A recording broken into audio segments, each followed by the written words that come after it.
Johnny wants to know who can Tony hear in his headset? I know Tony hears TK, but can he hear the director calling all the camera shots, roll VT, etc.? So yeah, there's probably multiple feeds. Tony, what do you Yeah. hear at the desk? I hear Tony Khan, but mostly I hear Mike Mansouri, who's the producer of the show. And if Mike's not producing, and sometimes he doesn't, I would say like 98% of the time he does, but I will hear Daryl Marshall. Daryl was with us in WCW and he went to the WWE and he's back now with us after working for Turner for quite a while. I hear the producer and I hear Tony Khan, and that brought up a point the other night, Saturday, when we were in Arlington, Texas, and doing Collision Live. Uh, they had Tony in my ear. They had Tony in the same channel in my ear as Mike Mansouri, and Mike comes in a lot louder than Tony does. So Tony was trying to give me instructions while Mike was counting me down to something. And we went to commercial break. I took the headset off and walked back where Tony was. I said, Tony, if Mike is counting me down, I cannot hear you. I'm sorry. I can't hear you at all. I can just share the countdown to the break or to the package or whatever it is. And I got back on the headset during the break. This was obviously not a picture in picture break. And I said, Mike, Tony's on the same channel I am. He said, yeah. He said, this facility, we're still trying to work out the bugs and we don't have that down yet. So normally on a Wednesday, and of course, Excalibur gets the most of the instructions from Tony, although Tony will talk to me on Wednesday some as well.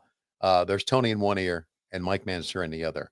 But we don't hear, take one or take two or things like that, because that would just kind of disrupt the flow of what we're doing.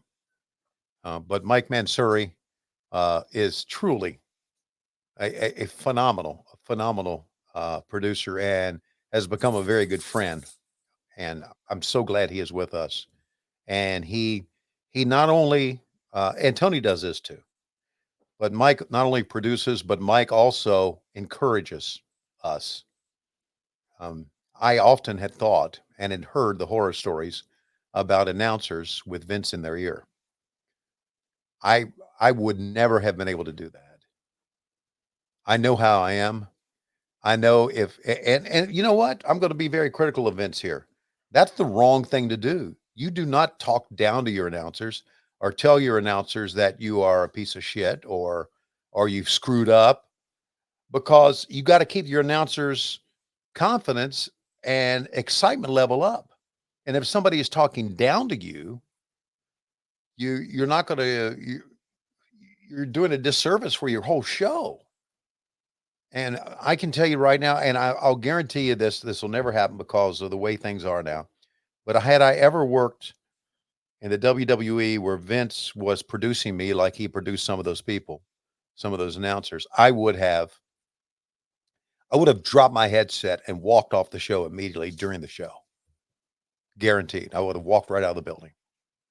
Now, when I was with the WWE that one year, Bruce Pritchard was my producer, and Bruce did a great job in my ear. But I would have. You have to be. You have to coach. You have to coach them. You just can't talk shit to them. And Tony does not do that to me. Does not, and he knows not to do that to the announcer. Sometimes he'll raise his voice up. He'll be excited about what's going on.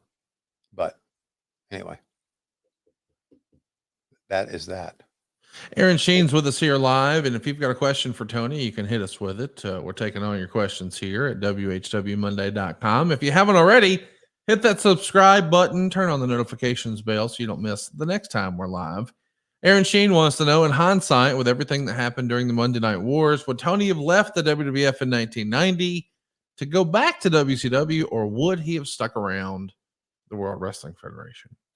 Wow, that's a difficult question. When I went back to WCW, I think it's well documented that I was miserable immediately. I thought I'd made the biggest mistake in the world, and I wanted to come back. And of course, Vince wouldn't have me. But knowing Monday Night Wars, would I have left WWF in 1990, go back to WCW, or stay? I would have stayed. Even during the Monday Night Wars, I would have stayed, because I firmly believe that and I still believe this. When people say what happened to WCW, and I mean, there's been books, there's been television shows, the death of WCW. It comes down to this. Yeah, things weren't good, but had Turner Broadcasting that owned us still wanted wrestling, we would have stayed. It's what killed WCW. Turner Broadcasting killed WCW back in the day because they didn't want it. They wanted to rid the books of WCW, and I firmly believe that for a wrestling company to work, you had to be owned by a wrestling company like we are, like the WWE is, not by a TV company. And that's my thought on that. Aaron's got a great follow up question. Tony, what's your favorite event slash match of all time? When you think back over all the big shows you've been a part of, whether it was WrestleMania or Starrcade or Halloween Havoc or any of the great AEW shows, is there one that stands out above all the others? Like when I asked Eric Bischoff about that, he would probably list that Nitro at the Georgia Dome where Really? Goldberg beat Hulk Hogan. I know a lot of people may point to Bash at the Beach 1996, or you being maybe old school, maybe it's 94, Hogan versus Flair finally happening. Is there one that stands out above all the others to you, T? Well, there's a couple of things that stand out as far as the match that lives in my memory and will live in my memory forever is Hulk Hogan and the Big Boss Man in a steel cage in 1989 at Madison Square Garden. I've told the story and I'll tell it again because it's a night it's a day I'll never forget. I had been working with Jim Crockett Promotions, as you know, and had been doing studio wrestling with TBS on TBS, and we had some big Starrcades, and they were pretty big. And we did some Clash of the Champions, but we never did anything on what I thought was a big scale. And of course, me growing up, always had heard about how great the wrestling was in Madison Square Garden. Had watched wrestling in the Mid Atlantic area, but had just read about Madison Square Garden. So I came from a mom and pop's organization to the WWE at Madison Square Garden, working with Lord Alfred Hayes, doing a show on the Madison Square Garden network, MSG network. And later that day, after that matinee, we flew to Boston to do a show at the Boston Garden for NESN, New England Sports Network. And to me, as an announcer, just coming from Jim Crockett Promotions to this, which was the big time, believe you me, it was the big time.